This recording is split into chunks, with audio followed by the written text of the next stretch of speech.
ನಾಡಿನ ನನ್ನ ಎಲ್ಲ ರೈತ ದೇವರುಗಳಿಗೆ ನಮಸ್ಕಾರನ ಹೇಳುತ್ತಾ ಈ ಕಡೆ ಸ್ವಲ್ಪ ರಾಜ್ಯ ಸರ್ಕಾರ ಏನು ಮೋಸ ಮಾಡೈತಿ ಅನ್ನುವಂಥದ್ದು ಲಕ್ಷ್ಯವಿಟ್ಟು ಕೇಳಿ ಏನು ಭೂಮಾಪಕನ ಸರ್ವೆ ಮಾಡ್ತಕ್ಕಂಥ ಇವತ್ತು ಅಧಿಕಾರಿಗಳಿದ್ದರು ಅವರಿಗೆ ಸರ್ಕಾರ ಪಗಾರ ಕೊಡದೇ ಇರತಕ್ಕಂಥ ಕಾರಣಕ್ಕಾಗಿ ಮತ್ತು ಅವರಿಗೆ ಕಾಯಂಗೊಳಿಸದೇ ಇರತಕ್ಕಂಥ ಕಾರಣಕ್ಕಾಗಿ 20 ವರ್ಷದಿಂದ ಅಲ್ಲಿ ಸೇವಾ ಮಾಡತ್ತಾರೋ ಅವ್ರನ್ನ ಕಡೆಗಣಿಸೋದಕ್ಕಾಗಿ ಇವತ್ತು 6 ಲಕ್ಷ ಸರ್ವೆಗಳು ರೈತರು ಇವತ್ತು 4-5 ತಿಂಗಳಿಂದ ಉಳಿದವ 6 ಲಕ್ಷ ಖರೀದಿ ಮಾಡಬೇಕಾಗೈತಿ, ವಾಟ್ನಿ ಮಾಡಬೇಕಾಗೈತಿ, ಹಲವಾರು ತೊಂದರೆಗಳದಾವ. ಆದರೂ ಈ ರಾಜ್ಯದ ಮುಖ್ಯಮಂತ್ರಿಗಳ ಲಕ್ಷ್ಯ ಇಲ್ಲ.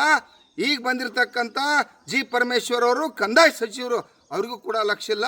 ಇಲ್ಲಿವರೆಗೆ ಮೋಸ ಮಾಡಿರಿ. ಆ ಕಾರಣಕ್ಕಾಗಿ ಇದೇ 23ನೇ ತಾರೀಕು ಕರ್ನಾಟಕ ರಾಜ್ಯ ರೈತ ಸಂಘ ಮತ್ತು ಭೂಮಾಪಕರ ಸಂಘ ಕೂಡಿ ಇವತ್ತು ಫ್ರೀಡಮ್ ಪಾರ್ಕ್ದಾಗ ಸುಮಾರು 16,000-20,000 ಗಂಟಲೆ ನಾವು ರೈತರಾಕ ಅವ್ರದ್ದೇನು ಭೂಮಾಪಕರ ಇವತ್ತು ಅಧಿಕಾರಿಗಳು ನಾವೆಲ್ಲ ಕೂಡಿ ಹೋರಾಟ ಮಾಡಕ್ಕೆ ಹಚ್ಚತ್ತೀರಿ. ನಾಚಿಕೆ ಬರ್ಬೇಕು ನಿಮಗೆ. ಇದರಿಂದ ಲಕ್ಷಾಂತರ ರೂಪಾಯಿ ನಿಮಗೆ ಲಾಭ ಐತೆ. ಸುಮಾರು 10,000 ಕೋಟಿ ಗಂಟೆ ತೆರಿಗೆ ಹಣ ಬರ್ತದೆ ವರ್ಷಕ್ಕೆ. ಇದ್ರೊಳಗಿಂದ ಬರೀ 4 ಖರ್ಚು ಮಾಡ್ರಿ ಆ ನೌಕರಸ್ಥರಿಗೆ ಕಾಯಂಗೊಳಿಸೋಕ್ಕಾಕೈತಿ. ಅದ್ರ ಸಂಬಂಧ ಅವ್ರು ಸರ್ವೆ ಮಾಡಿಲ್ಲ.